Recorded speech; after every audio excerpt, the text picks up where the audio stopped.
오늘은 전주 MBC 창사 54주년을 맞이해서 스튜디오를 떠나 이색적인 분위기에서 자리를 해봤습니다.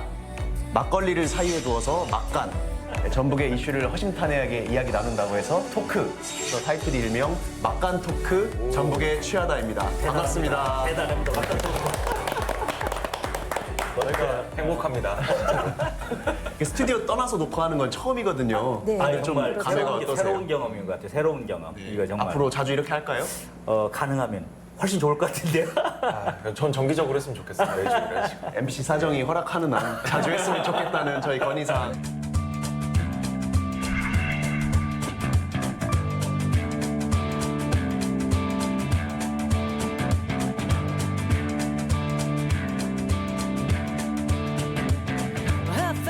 첫 이야기 손님 나와주세요.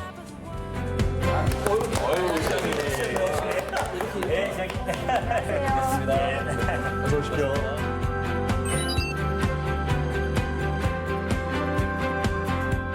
두 번째 출연이시잖아요. 저번에 특리시 지정 때 한번 나오셨는데 그때 이후로 이슈 옥타곤 가장 좋아하는 프로그램으로 애청하신다고 들었습니다. 사실이죠? 취중 진담? 술 마시면 진심 나올 것 같아요.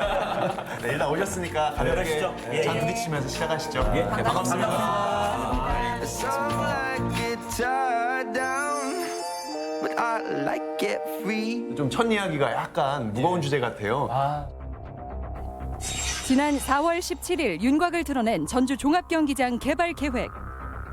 전주 종합경기장은 시민의 숲과 마이스 산업의 혁신 기지라는 두 축으로 재생을 합니다. 종합경기장 부지에 서신동 롯데백화점을 이전하고 그 대신 롯데쇼핑 측에서 전시 컨벤션 센터를 건립해 기부 찬합하겠다는 것. 그러나 시민단체의 반발 또한 만만치 않다. 이 계약 자체가 원천 무효이고요. 14년 만에 본격 추진되는 전주 종합경기장 개발 계획. 전북 도민을 위한 진정한 개발은 무엇일까? 오늘 그 해법을 모색해본다. 어쨌든 이번에 개발 계획이 발표가 됐는데 얼핏 듣기로는 뭐 잘하면 내년부터 당장 사업이 착수할 수도 있다고 그래요. 개발 계획 골자가 어떻게 되나요? 예, 우선은 저희가 종합경기장을 통해서 지키고 싶었던 건 세 가지였습니다. 첫 번째는 이 공간을 대기업에 주는 것보다는 우리가 이 땅을 지켜서 시민들에게 돌려드리자, 이런 초심이 하나가 있었고, 두 번째는 종합경기장은 63년도에 시민들의 성금, 도민들의 마음이 모아서 지어진 경기장이기 때문에 우리도 적어도 저 뭐 문화재급은 아니지만 저걸 부수지 말고 저 공간을 잘 살려서 재생하자, 이런 두 번째 초심이 있었고, 세 번째는 초대형 쇼핑몰을 막아서 어쨌든 시민들 상권을 좀 위축시키지 않자, 이 세 가지가 저희들의 초심이었습니다. 제가 듣기로는 그 발표 직후에 사실 시민사회 단체의 반발도 적지 않았던 것으로 들었습니다.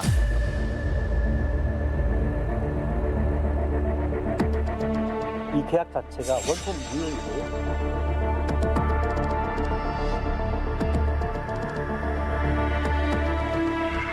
시민의 숲 조성도 하겠다고 하다가 파기하는 거 아니냐, 또 뭐 수천 명의 소상공인들의 일자리를 빼앗는 거 아니냐, 왜 이렇게 재벌 대기업에게 부지를 헌납하다시피 하느냐, 이런 요지인데 원래 롯데에게 땅을 매각하려고 했던 것은 근 2만여 평 정도 됐는데 건물을 부수지 않고 7천 평 정도를 50년 이상 장기 임대를 해주는 겁니다.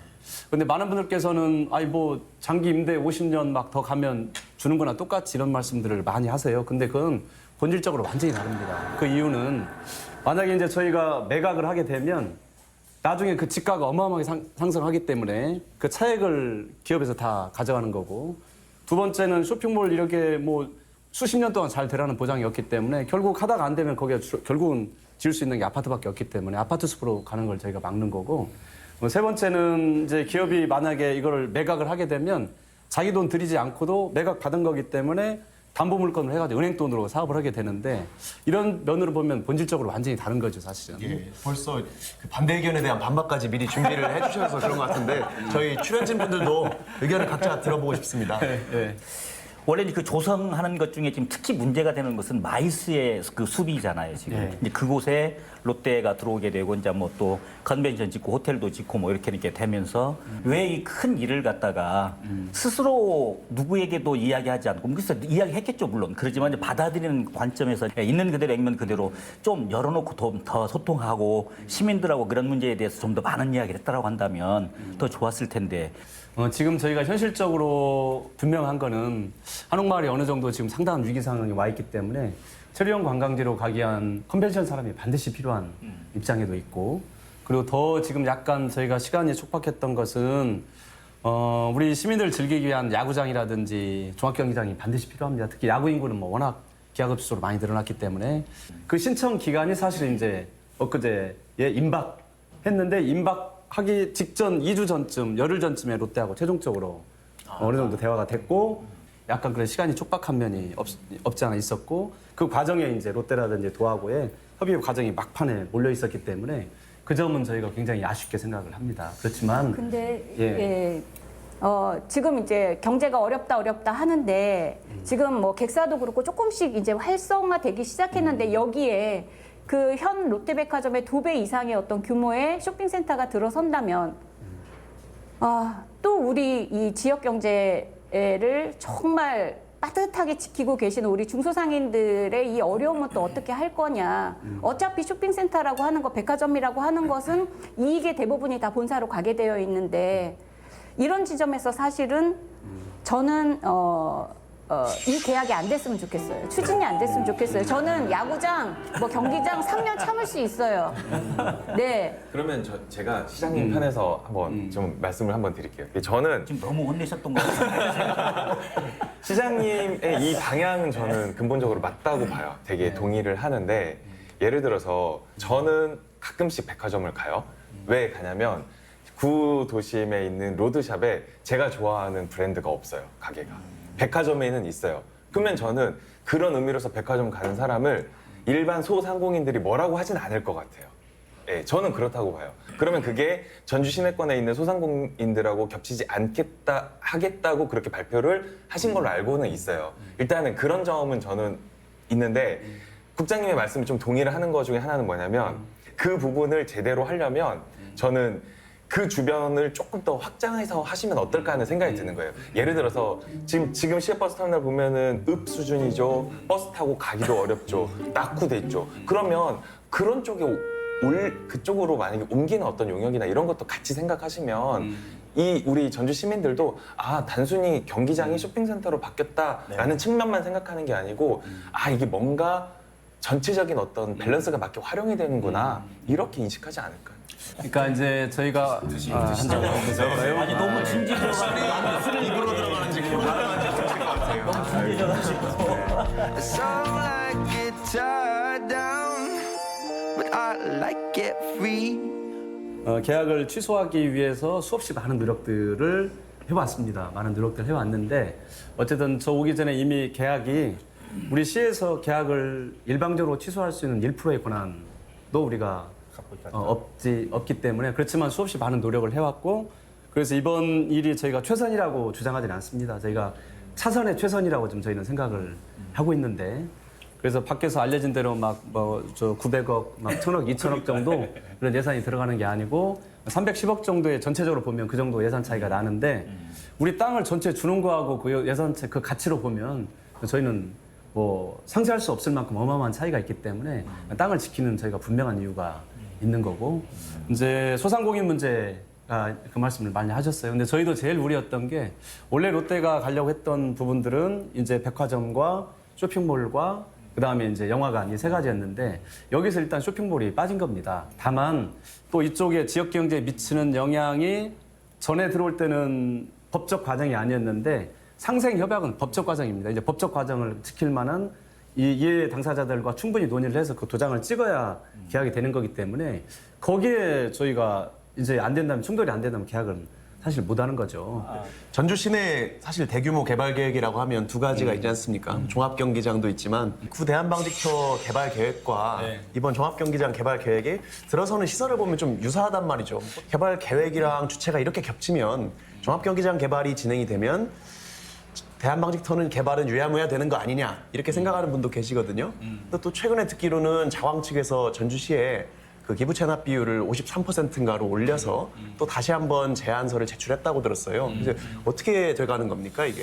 그래서 처음에 지금 두 번째 제안서를 제출했는데 첫 번째 제안서는 뭐 저희가 반려했던 건 아니고 법적 요건에 맞지 않았기 때문에 접수 자체를 우리가 할 수가 없는 거고 이번에도 역시 법적 요건들은 분명히 결여되어 있는 게 사실이지만 저번에 비해서 뭐 기부 체납을 뭐 비율을 올린다는 그런 노력들은 분명히 있습니다. 그런데 너무나 많은 교통 문제라든지 환경 문제라든지 뭐 주변 주택 문제라든지 이런 영향을 미칠 수 있기 때문에 저희 시 혼자 결정할 수 있는 문제는 아니고 그것은 분명히 뭐 시민 공론을 통해서 결정해야 되는 문제라고 보고 있습니다. 시장님 개인적으로는 네. 그 자광이라는 회사가 요건을 같이 들어오게 되면 네. 어떻게 허락하고 아까 뭐 모두에 말씀하신 것처럼 그럴 생각이신가요? 아니면 시장이기 때문에 개인이 아니기 때문에 제가 지금 그냥 시장의 입장에서는 어때요? 그러면요?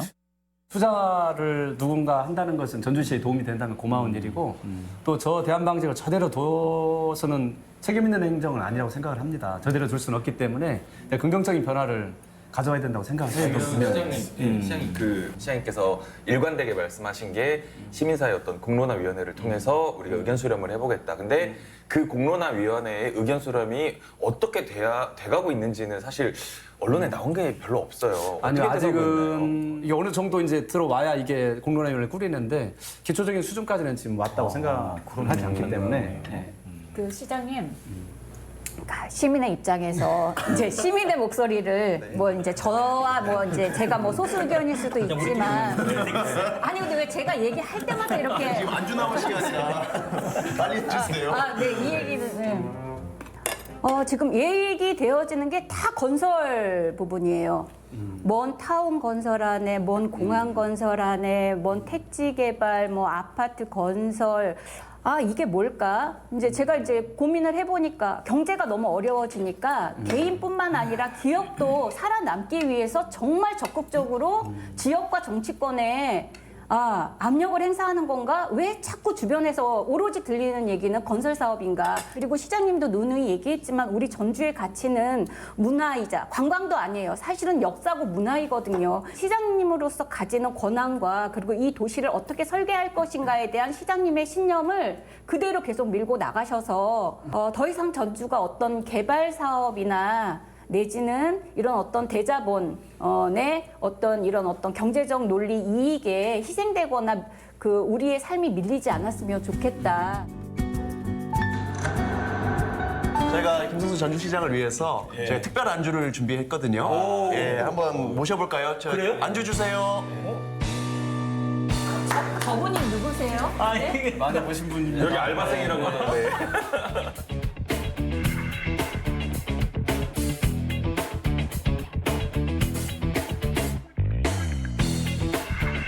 저희가 오늘 김승수 전주시장님을 위해서 준비한 요리는 삼합입니다.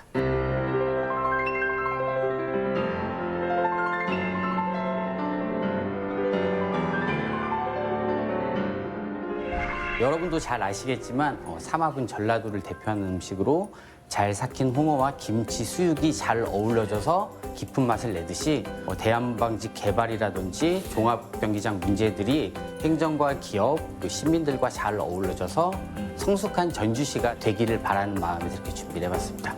일단 한번 드셔보시죠. 드셔보시죠. 네.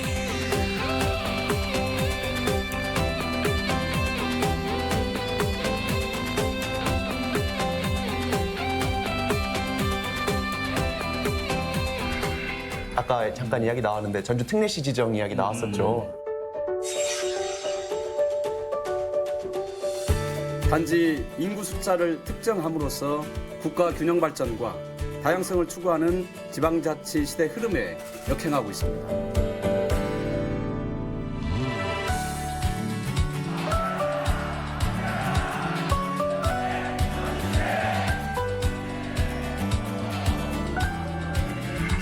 진행이 어떻게 되어가는지 정말로 좀 지정 가능성이 좀 올라가고 있는 건지 다들 궁금해하시거든요. 사실 뭐 작년 연말만 해도 거의 가능성이 없는 거를 시작을 했는데 네. 특히 청와대와 또 우리 여당인 더불어민주당과 또 정부가 당정청 회의에서 그동안 100만만 하면 이건 균형 발전은 역행하는 거다. 균형 발전 요소를 고려해야 된다 이렇게까지 많이 와 있는 것도 사실이고 최근에 다른 지역에서 특례군이라는 걸 이제 또 법안 발의를 해가지고 그러면 이제 특례시 100만도 있고 전주나 청주 같은 이 중간 도시들도 있고 또 3만 단위의 특례군 법 발의가 되다 보니까 굉장히 이거 어떻게든 이런 이제 고민들이 생겨서 지금 정치권에서 우선 100만 하고 나머지는 나중에 한번 재논의하자 이런 분위기가 꽤 많이 돌고 있어서 저희로서는 굉장히 위기감을 현재 가지고 있고 두 번째는 여야가 지금 워낙 서로 부딪히다 보니까 이 법안이 과연 제때 다뤄질 수 있을까 이런 고민들이 있습니다. 그래서 지금 어느 정도 가능성을 점칠 수 있는 건 아니죠. 안 되면은 99% 가능성이 있더라도 안 되면 안 되는 거니까 그래서 굉장히 긴장을 늦추지 않고 최선을 다하고 있습니다. 최근에 추진하시는 사업 중에 좀 이색적인 박람회 이야기를 들었습니다. 네, 그 실패 박람회라고 하던데요.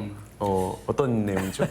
지금 우리 사회는 대부분 그런 것 같아요. 실패한다는 건 낙인, 떨어지는 거고 뒤처지는 건데 맞습니다. 이걸 그렇게 생각하지 말고 거꾸로 생각해서 이 실패를 어떻게 디딤돌로 삼아볼까, 어떤 희망의 요소로 삼아볼까 이게 굉장히 중요한 요소인데 우리 정부에서 지금 올해 4곳을 합니다.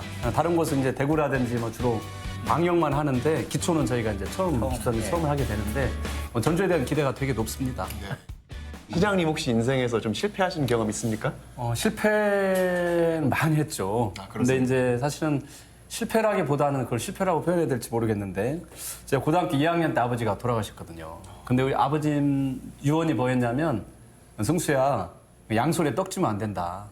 그러니까 소중한 하나가 중요한 거지 다 얻으려고 하는 거는 그건 너무 큰 욕심이다. 그런 말씀을 해주셨는데 지금 그 말씀 때문에 제가 여러 가지 늘 그 생각을 되게 많이 하거든요. 근데 이제 실패라고 말할 수는 없지만 아버지 돌아가시기 전에 좀 더 잘해드릴 걸 그게 저로서는 가장 가슴 아픈 상처기도 하고 뭐 그렇습니다. 네. 가슴 아픈 얘기.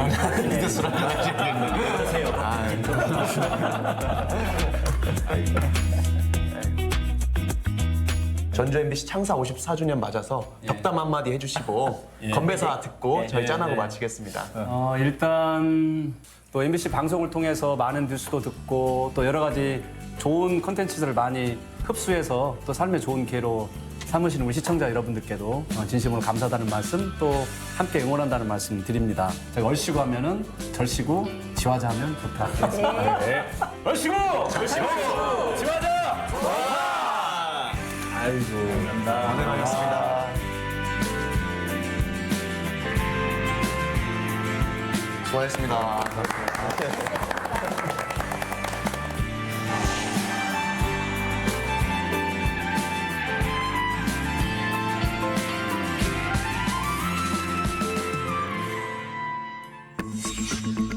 전북 도민에게 실망을 안겨준 금융중심지 보류 결정.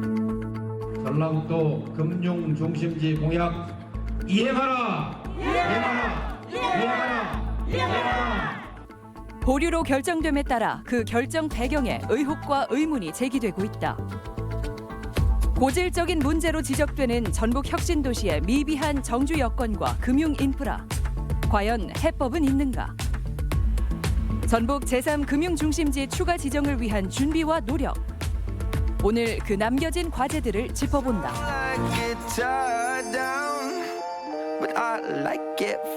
오늘 두 번째 이야기 손님 만나볼까요? 저희가 여러 번 섭외 요청을 드렸는데 어렵게 처음 저희 프로에 모셨습니다.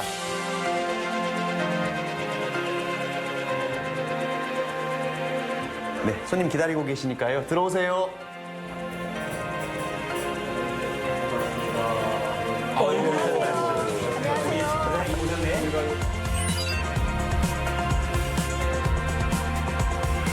손님이니까 그래도 한잔 따로 해야 되지 않을까요? 고맙습니다. 환영합니다. 뭐 미리 뭐 원샷 하고 이러는 거 아니죠? 원하시면 저희가 근데 방송사고 진짜 나. 괜찮아요, 괜찮아요. 편하게 하세요. 네. 자, 대고. 원샷.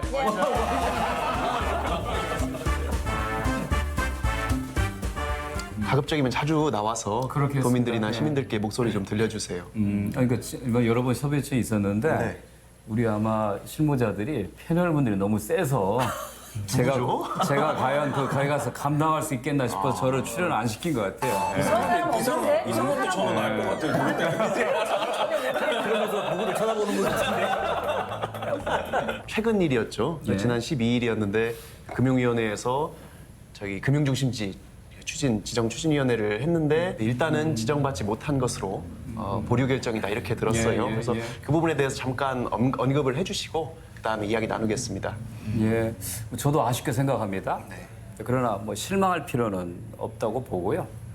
이제 금융 중심지 지정이라고 하는 건 이제 금융 도시로 나아가는 먼 여정에서 하나의 조건이지만 금융 중심지 지정을 받았다고 해서 모든 것이 다 된 것은 아닙니다. 이제 부산은 금융 중심지 지정 받은 지 10년이 됐지만 지금 민간 금융기관 유치한 실적이 제로거든요. 그렇습니다.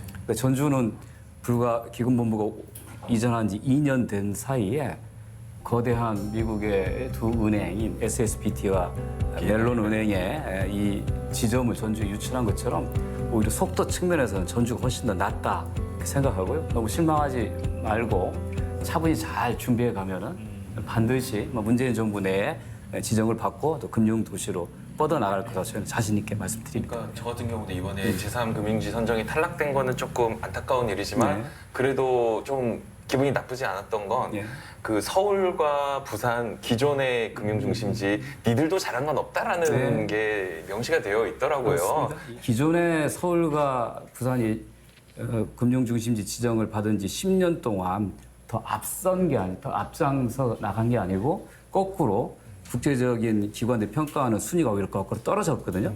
그런 상태에서 제3의 중심지가 과연 성공할 수 있겠느냐라고 하는 민간 위원들의 좀 판단이 있었다고 봅니다. 살짝 기분이 좀 살짝 나쁜 것은 사실이에요, 이게.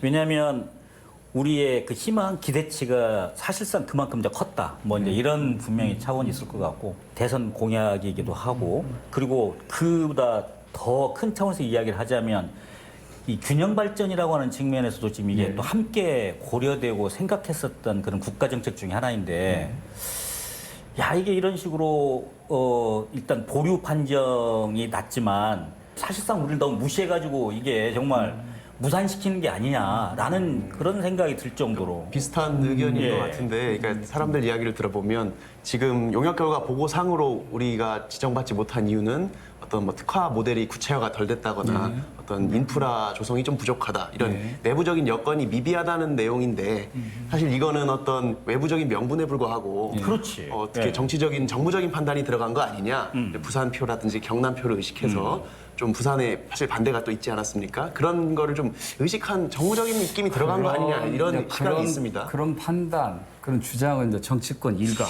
그리고 야당에서 하는데요. 네. 저는 오히려 정치적 고려를 했기 때문에 무산이 아닌 보류가 됐다고 생각합니다. 이 문제를 가장 아쉬워서 생각 사실 저거든요. 2012년에 그랬을 것 같아요. 이미 서울, 부산, 전주 금융 트라이앵글을 하겠다는 비전을 제시했고 또 이 자리에서 솔직히 공개합니다만 지난 대선 때 문재인 후보 공약에 서울, 전주를 위한 전주를 금융도시로 육성한다고 하는 건 사실 제가 공약을 제안해서 넣은 거고 대통령께서도 그거에 대한 확고한 의지를 갖고 계셨기 때문에 누구보다 더 아쉬운 마음을 갖고 있습니다만 지금 문재인 정부가 아직 2년이 안 됐습니다. 아직 3년이 좀 남았고요. 어떤 분들은 이게 무산이라고 자꾸 주장하고 하는 것 같은데 저는 그분들한테 묻고 싶어요. 정치권들이 이건 무산됐다고 규탄대회 하는데 저는 정치인들이 규탄대회 하지 말고 추진대회를 좀 했으면 좋겠어요. 그러니까. 이게 한두 사람으로 노력이 될 수 있는 게 아닙니다. 혼자 고군분투한다고 해서 갑자기 민간 금융기관들이 전주에 가자 절대 안 합니다. 우리 전라북도, 정치권, 언론, 모든 도민들이 어떻게 하면 민간 금융기관들이 전라북도로 올 수 있을 것인가에 대한 충분한 생활상, 업무상 조건들을 만들어주고 그리고 정부나 민간 보고 와라. 정부한테 우리 지원해달라고 하는 의지를 보여줘야지 비전도 불명확하고 의지도 약한 상태에서 노력도 안 하고 그리고 하늘에서 뭘 떨어지듯이 바라고 안 되니까 규탄대회부터 여는 나는 이런 거 좀 우리 전라북도가 좀 벗어나지 않나 생각합니다. 제가 아쉬운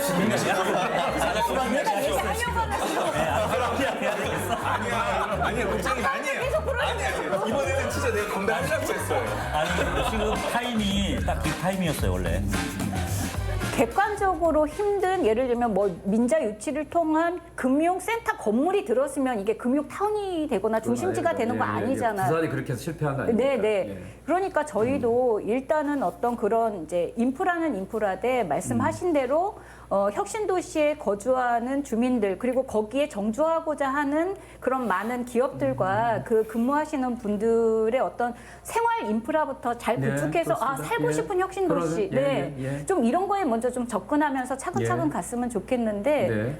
말씀드린 대로 너무 이렇게 그 실현 가능하지 않는 걸로 계속 목표만 제시하고 그 목표가 또 정치권에서는 이렇게 합치가 안 되고 각자 예. 다른 얘기를 하는 것 같아서 여야가 서로 다른 뭐 예, 예. 얘기를 하는 그래서 거죠. 이사장님이 거기에서는 참 중심을 잘 잡아주셔야 될 것 같다 그런 말씀을 좀 드리고 근데 이제 싶어요. 좋은 말씀입니다. 네. 예. 네, 저 같은 경우는 이제 뭐 그 솔직히 말씀드리면 그 혁신도시의 어떤 그 정주 여건을 개선하는 문제는 국민연금공단이 해야 될 문제는 아니잖아요. 아니, 전라북도와 사실 이제 전라북도와 저기 전주시와 이제 완주군이 완주군이 해야 하는 되는데 문제죠. 예, 예. 저는 국민연금공단에는 그런 주문은 꼭 한번 하고 싶었어요. 그러니까 뭐냐면 근로자 퇴직연금의 수익률이 형편없거든요. 예.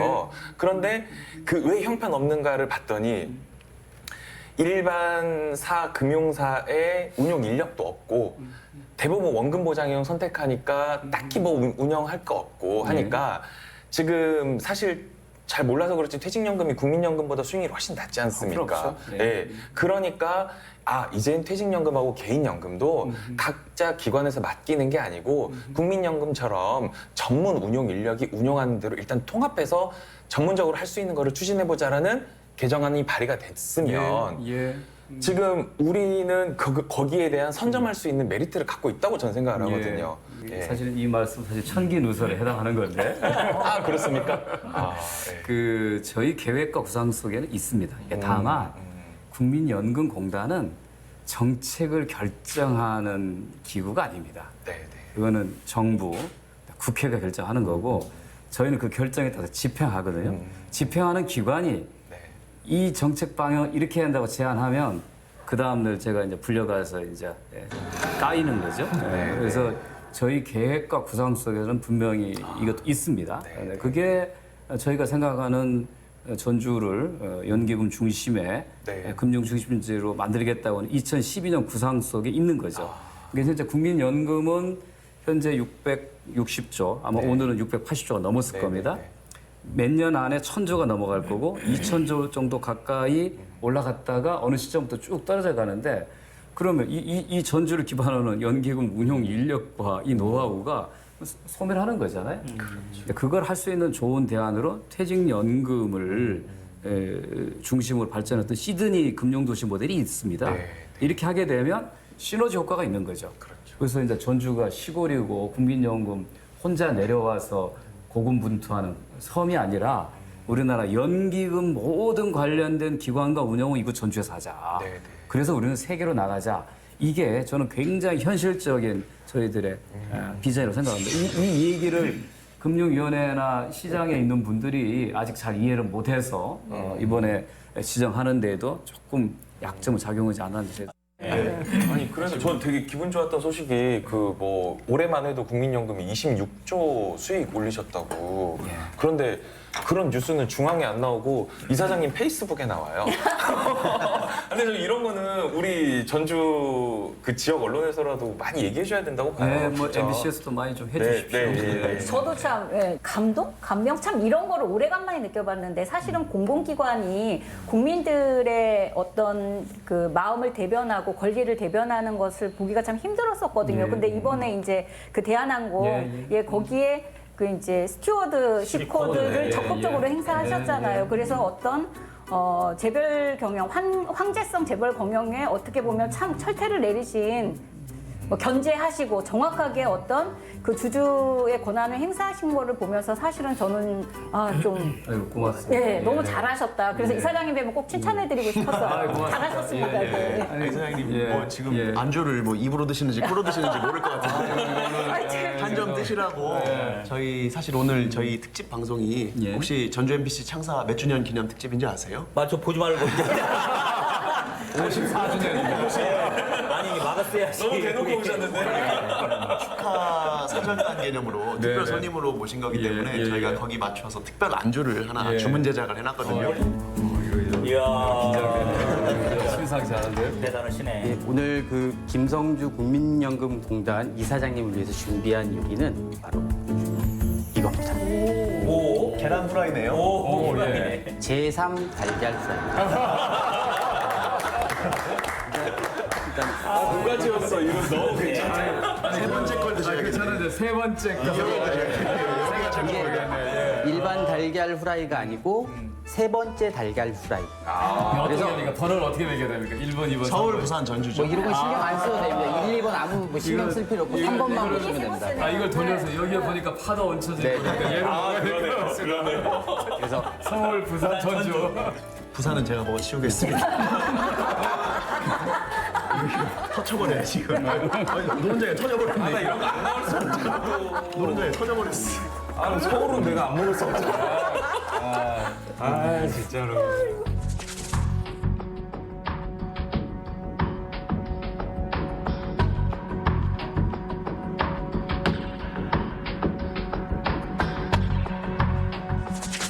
그동안 뭐 보수나 어떤 경제지에서 했던 어떤 악의적인 보도에 대해서 한번 말씀하시는 기회는 한번 있으셔야 되지 않을까요? SNS 말고 여기서 한번 하세요. 여기서 한번 국민연금공단 기금본부가 내려온 2017년 첫 해에 수익률이 7.26%, 약 41조 원을 벌었습니다.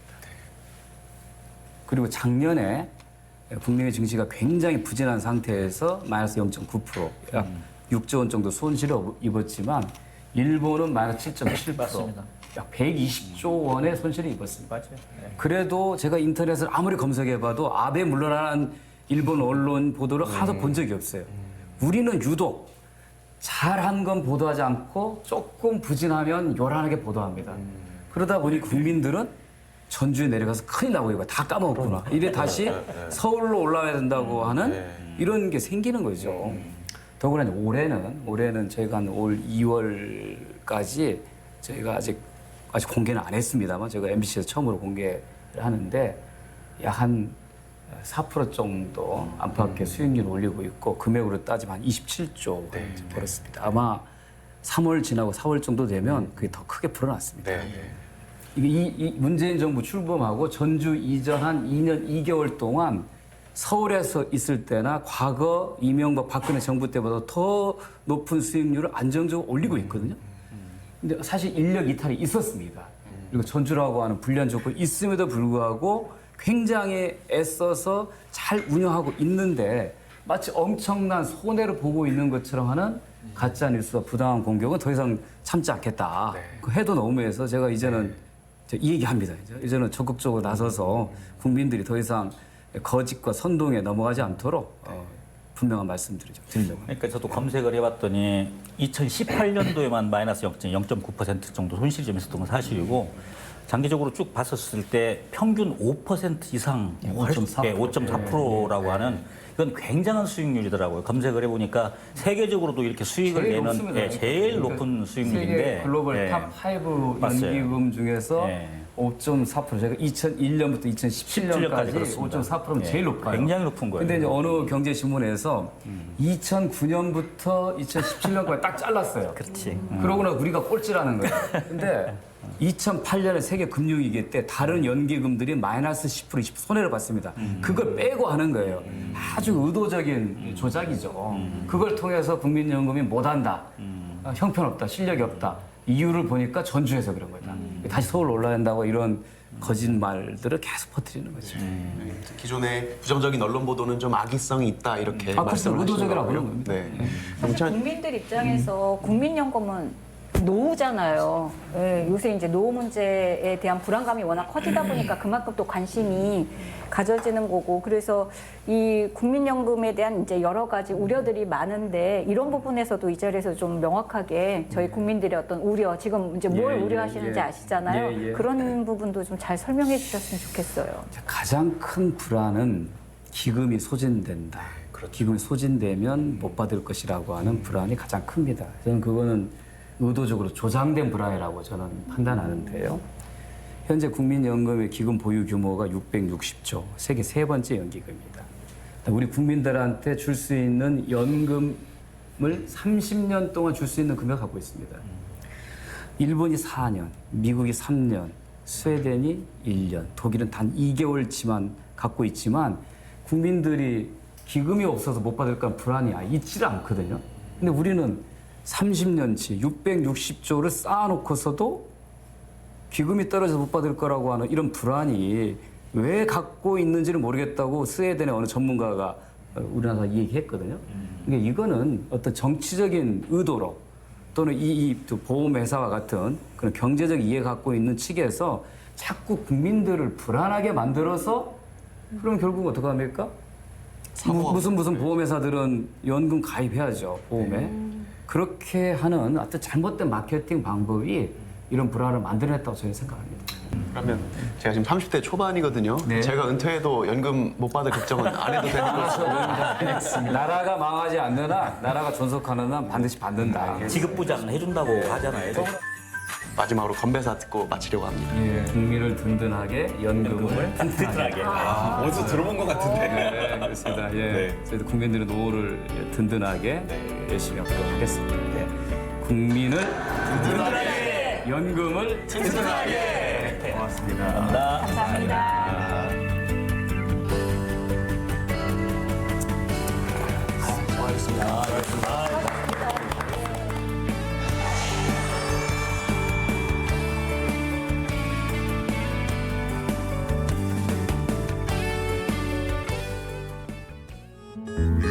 MS그룹의 군산 GM 공장 매입 결정.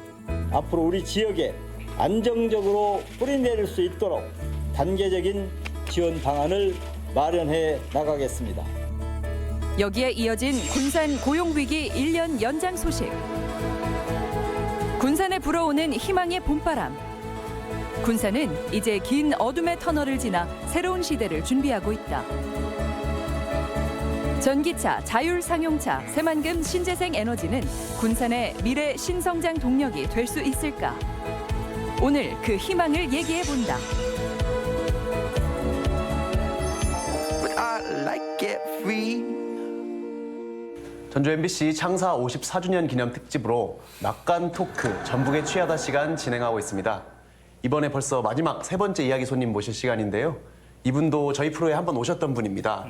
그리고 막걸리를 정말 잘 드실 것 같아서 이따 꼭 한 잔 드려야겠습니다. 손님 한번 모셔보죠. 어서 오세요.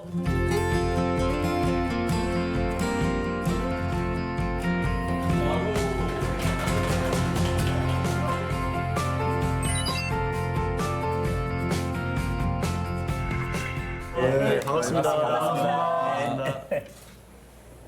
술 마시면서 텔레비전 나오는 것도 처음 일인데.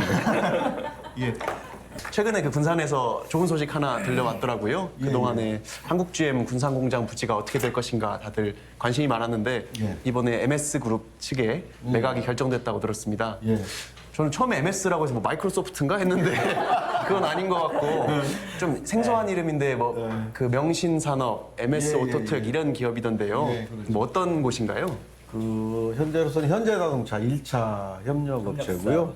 아주 중견 업체입니다. 차체 생산을 하는데 현대 기아에 많은 납품을 하고 있고요. 그다음 또 테슬라 같은 데도 납품을 이 다변화를 꿰가지고 진출을 많이 하는 것 같습니다. 그래서 매출 규모도 상당히 현대 협력업체 중에서는 랭킹 들어간 아주 큰 회사 같아요. 규모가 매출액이 조가 넘는 걸로 알고 있습니다. 저희가 그전에도 군산시 분들 계속 이 프로에 모셔서 GM 공장 언제 매각하고 있냐, 뭐 어떻게 진행돼가고 있냐 여쭤봐도 계속 함구하고 아무 말씀을 안 하셨어요. 그러다 갑자기 소식이 들려서 반가웠는데 그동안에 조금 이렇게 물밑 작업 같은 것이 있었습니까? 어떻게 하다가 MS그룹에 매각이 된 건가요? 이제 아무래도 그 MS그룹이 현대 협력업체다 보니까 아주 조용하게 들 수 있으면은 일부러 안 알려주고 왜 그러냐면 현대와 관계도 정리를 제대로 잘 해야 되고 또 여기서 우선 지금 본인들이 만들고자 하는 전기자동차가 일단 처음에는 OEM 아마 방식을 하려고 지금 하는 것 같아요. 그쪽하고도 또 교섭이 또 잘 이루어져서 확실하게 그게 돼야만 여기서 작업이 들어가잖아요. 이런 거기 때문에 상당 부분 이게 될 수 있으면은 밖으로 표출이 안 되고 준비를 그동안에 철저하게 잘한 것 같더라고요. MS 오토텍이 이걸 인수할 수 있는 능력은 안 되는데 인수를 하겠다고 하는 건 뭐냐면은 이제 현대자동차가 위탁 생산을 맡기려고 하는 거 아니냐. 뭐 이제 이런 우려가 있는 거죠. 그렇게 되면 지금의 이제 그 현대자동차 전주공장 같은 경우에는 정규직을 뽑지 않고 오히려 위탁 생산으로 가서 그 노동자들에게 어떤 저임금이나 좀 열악한 어떤 노동 조건들이 이렇게 좀 걱정되고 우려되는 상황이다. 그러면 이건 이제 양질의 일자리가 아니라 오히려 위기를 틈타서 이제 그 재벌들의 배만 불리고 오히려 노동자들은 더 열악한 수준이 되는 거 아니냐. 뭐 이제 이런 우려가 있더라고요. 그래서 이런 부분에 대한 또 대처도 좀 시장님께서 좀 해주셔야 될 것 같고. 예, 아니 그래서 이제 그런 우려점들을 저도 들었고요. 근데 그 MS 쪽 관계자들하고 얘기를 해보니까 뭐 그런 것은 아니고요. 사실은 그런 문제 때문에 이걸 밖으로 알리지 않고 내부적으로 작업을 많이 한 것 같아요. 근데 이제 전망을 좀 그분들은 미리 좀 내다본 것 같아요. 왜 그러냐면 아시다시피 내연기관 자동차가 점점 한계에 오잖아요. 네, 그렇죠. 이 GM이 구상 공장이 분명히 문을 아마 닫을 거다라는 걸 예상을 하고 본인들이 그러면은 여기에서 미래형 자동차인 뭐 전기차를 하려고 몇 년 전부터 군산 공장이 문을 닫으면은 이것을 인수를 해서 해보자는 이런 계획들을 미리 준비를 했더라고요. 왜냐면 이게 자체가 자동차 산업이 엄청 규모가 크잖아요. 이게 뭐 갑작스럽게 뛰어들어서는 사실 이게 되는 사업도 아니고 했기 때문에. 그리고 두 번째로 지금 말씀하신 대로 현대하고 그런 문제가 있다 보니까 현대하고 그런 부분들을 어떻게 보면 좀 명쾌하게 서로 대화로 해서 우리는 현대하고 이건 관계가 없이 우리 현대하고 겹치는 부분이 없이 우리는 이걸 하는 거다라는 것들을 아마 그 현대하고 그런 것을 우리가 흔히 말하는 서로 그 기존에 협력할 것은 협력하지만은 이 부분은 현대하고 안 겹치는 부분을 현대하고 논의를 하다 보니까 이게 밖으로 들 수 있으면은 안 알리고 내부적으로 그렇게. 진짜로 뭐 이렇게 전북 도민들이 칭찬해줘야 된다고 봐요. 그러니까 왜냐하면 특히 칭찬해주고 싶은 게 전북도하고 뭐 군산시도 애를 많이 쓰셨겠지만 산자부 입장에서도 이게 그 전주권에도 자동차 업체들이 많이 있지 않습니까? 협력사도 많이 있고 한데 보통 우리나라 협력사들의 아주 큰 특징을 보면은 모든 협력사나 부품 제조업체가 그 원청에 종속되어 있는 경우가 굉장히 많습니다. 그러니까 내가 현대차 부품을 생산하면 딱 현대밖에 못 만드는 거죠. 그러니까 거기를 MS 오토텍이 현대와 그 관계를 잘 조율하도록 한 것은 정말 칭찬해줘야 되는 부분이라고 봐요. 다만 제가 걱정되는 거 하나는 뭐냐면 고용 승계 얘기가 나와요. 근데 사실 저희가 명확히 짚고 넘어가야 될 건 고용 승계는 없는 거라고 저는 알고 있어요. 그렇지 않습니까? 그러니까 MS 오토텍에서 새로운 인원을 선발하는 거죠. 그러면 MS 오토텍 입장에서는 숙련된 사람을 뽑고 싶은데 그 전에 해고되신 분들이나 비정규직 관련 분들은 이미 다른 기술로는 굉장히 숙달되어 있지만 이번에 인수한 MS그룹에서 전기차로 한다면 이건 약간 다른 문제라고 저는 보거든요. 그래서 빨리빨리 투입이 될 수 있게 도나 군산시 차원에서 그분들 훈련 관련된 거에 굉장히 좀 신경을 많이 쓰셔야 될 것 같다라는 생각은 들어요. 그러니까 그 공백이요. 연장선상에서 이야기를 하면 지금 이런 우리에게 호기가 찾아왔다 한다 하더라도 곧바로 지금 전에 그 해고된 근로자들이 다시 지금 복직할 수 있는 지금 이게 조건이 아니잖아요. 지금 시간이 걸린다는 거예요. 제가 보기에 최소한 2년 정도가 걸리지 않을까라고는 예측들을 해보는데 이제 그게 흔히 이야기하는 지금 그분들의 입장에서는 춘궁기잖아요. 굉장히 배고픈 시기인데 이 어려운 시기에 정말 뭐 한 달, 두 달도 긴 시간일 텐데 이게 이제 좀 조금이라도 1년, 2년 장기화되게 되면 굉장히 이것도 또한 어려움이 좀 있지 않을까 좀 싶어요. 그래서 이제 그런 측면을 잘 보고 조율을 좀 해주시는 게 필요하지 않을까 싶어요. 지금 말씀하신 대로 사실 지금 우리 군산에서는 그동안에 특히 희망퇴직하신 분들이 한 1,100명이 됩니다. GM에서 근무했던 분들은 자동차에 대해서는 우리가 흔히 말하는 아주 고급 인력들이잖아요. 이분들을 교육을 좀 시켜서 재취업할 수 있도록 만드는 역할이 저희들이 할 수 있는 역할. 잘 됐으면 좋겠습니다. 그리고 이제 또 군산 최근에 들려온 소식 중에 하나가 이걸 참 기쁜 소식이라고 해야 될지 좀 안 좋은 소식이라고 해야 될지 잘 모르겠어요. 이제 고용 위기 지역이 1년 연장됐다. 예. 일단은 반기는 분위기니까 제가 축하할 만한 소식이라고 또 부르겠지만 사실은 또 그만큼 위기가 아직 극복이 안 됐다는 측면에서는 또 마냥 웃을 수만은 없는 소식이긴 한데요.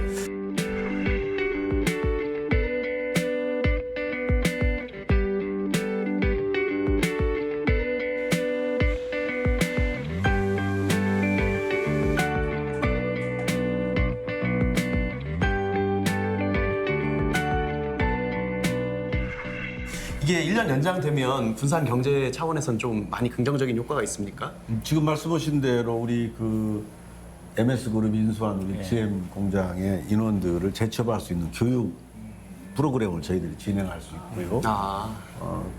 그리고 우선 고용위기 뭐 희망 근로사업 같은 걸로 인해서 1년 동안 또 다시 또 그걸 올 또 하반기에 또 실시를 한답니다. 그래서 또 한 1년 동안은 이렇게 지원을 해줄 수가 있습니다. 기본적으로 우리 그 희망퇴직이나 협력업체에 근무하시는 분들이 아직 다른 데 일자리를 못 찾으시는 분들한테는 그래도 크진 않지만 그래도 최소한 이렇게 지원할 수 있는 부분들을 위기지역이면 지원할 수 있기 때문에 그런 부분들은 좀 큰 것 같아요. 특별한 손님을 위해서 또 특별한 안주를 마련해놨습니다. 그래서 저희가 기대가 되는데요. 서빙 도우미로부터 특별 안주 받아보겠습니다. 이모! 안녕하세요. 이모가 아닌데. 예, 저희가 준비한 요리가 바로 이겁니다.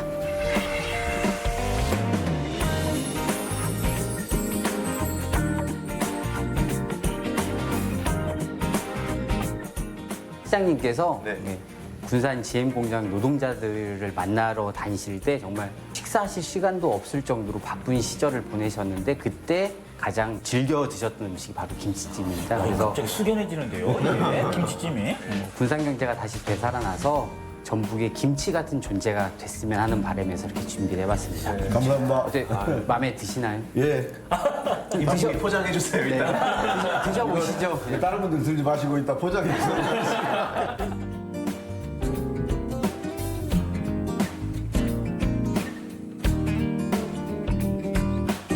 한잔하세요. 네. 그냥 기본적인 일로 이렇게 술 마시니까 좋네요. 드디어 좀 술자리 분위기가 나네요. 군산이 사실 작년 초까지만 해도 저희가 어두운 이야기만 방송에서도 많이 다루고 했었거든요. 그런데 이제 조금씩 그 어두운 터널 끝으로 빠져나와서 좀 빛이 비치는 것 같은 느낌은 드는데 그래도 아직 조금 부족하다, 조금 더 해결해 나가야 될 과제들이 많이 있다 이렇게 느끼실 것 같아요. 그럼요. 어떤 부분이 조금 가장 관심을 많이 갖고 계신가요? 아무래도 제가 사실 가장 고민이 뭐였냐면 이제 기존에 그 한두 개 대기업에 의존하는 이런 산업 구조는 허약할 수밖에 없다. 이걸 그 구조를 바꿔야 되는데 그 구조를 바꾸는 게 사실은 기초자치단체 힘으로는 이게 힘들잖아요. 그래서 제가 그 재생에너지 분야랄지 전기차 분야랄지 이런 공약을 한 사항을 당연히 정부에서 이렇게 많은 노력을 해주셔가지고 이게 가시화가 되고 나니까 제가 사실은 기분이 좋습니다. 근데 전 이제 욕심이 아니라 여기에 사실은 이 산업들은 옛날처럼 뭐 지금 기존에 있는 막 인원을 많이 쓰는 사실 공장들은 아니거든요. 네. 그래서 저희들이 추진한 게 중고자동차 수출 복합단지. 지금 역점으로 추진을 하고 있는 자동차 대체 부품 클러스터를 만들어야 되겠다. 기존에 뭐 GM 협력업체랄지 우리는 그런 인프라들이 있고 그다음 자동차 융합기술원이랄지 뭐 주행 시험장이랄지 뭐 여러 가지 뭐 건설 기계 부품 연구원 할 때 그 연구기관들도 지금 군산에 자리 잡고 있기 때문에 다른 지역보다 이 부품 단지를 조성을 하는 것이 좀 효과적이라고 생각을 하고요. 그걸 지금 중앙부처에 건의를 하고 좀 역점으로 저희들이 추진을 하고 있습니다. 시장님, 전기차라고 하면 기본적으로 우리가 배터리가 차지하는 비중이 굉장히 큰데 그렇죠. 지금 배터리는 없잖아요. 저희 군산이나 그렇죠. 전라북도에 그거에 대한 유치 노력은 혹시 하실까요? 아니 저희들도 그래서 배터리 문제들을 지금 검토를 했고 사실 제안을 군산으로 와서 좀 이렇게 해달라고 전했는데 사실은 군산이 전에 전기차 이런 부분들이 그때는 없었잖아요. 그래서 충분히 저는 뭐 접촉을 할 수 있는 여건은 된다. 그래서 그 부분도 저희들은 지금 계속 네. 지금 추진을 하고 있습니다. 김남국 부장님이 너무 조용하시고 그러니까. 막 술도 안 드시던 술도 잘 드시고 막 웃음을 띠고 계셔서 이렇게 시장님이 계속 자랑만 하고 계신데요. 작년 7월에 취임하셔서 지금 한 10개월 정도 됐는데 이거는 좀 더 잘해보고 싶었는데 이런 점 있으셨어요? 예. 사실은 이제 이게 업무 파악도 사실은 못한 상태에서 이렇게 우리 군산에 우선 어려움이 닥쳤잖아요. 이게 내부적인 것보다 밖으로 확 뛰어들다 보니까 이 내부적으로 이런 부분들을 좀 소홀히 했던 부분들이 있고요. 특히 우리 직원들과 소통이 좀 적었던 것 같아요. 건배사 혹시 준비하셨어요? 그냥 이렇게 하겠습니다.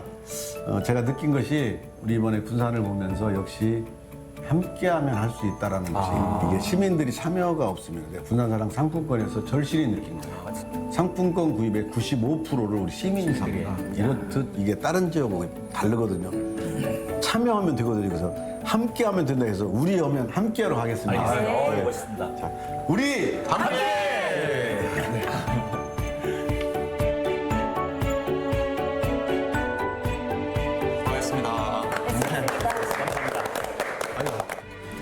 어려운 이야기 끝나고 먹겠습니다. 술 마시면서 텔레비전 나오는 것도 처음 일인데. 다른 분들은 그 자르고 제 걸로만 주로 좀 많이 두 번째 출연이시잖아요. 이번에 특례시 지정 때 이게 한 번 나오셨는데 그때 이후로 이슈 옥타곤 가장 좋아하는 프로그램으로 애청하신다고 들었습니다. 사실이죠? 취중 진담? 술 마시면 진심 나올 것 같아. 왜 이렇게 안 드셨죠? 저만 이렇게 따라서 드시고 저희는 카메라 앞에서 전작이 있어가지고 원래 프레자 3배라고 취해가지고서 지금까지 출연한 방송 중에 가장 훌륭한 방송인 것 같아요. 패널들이 훌륭하시네.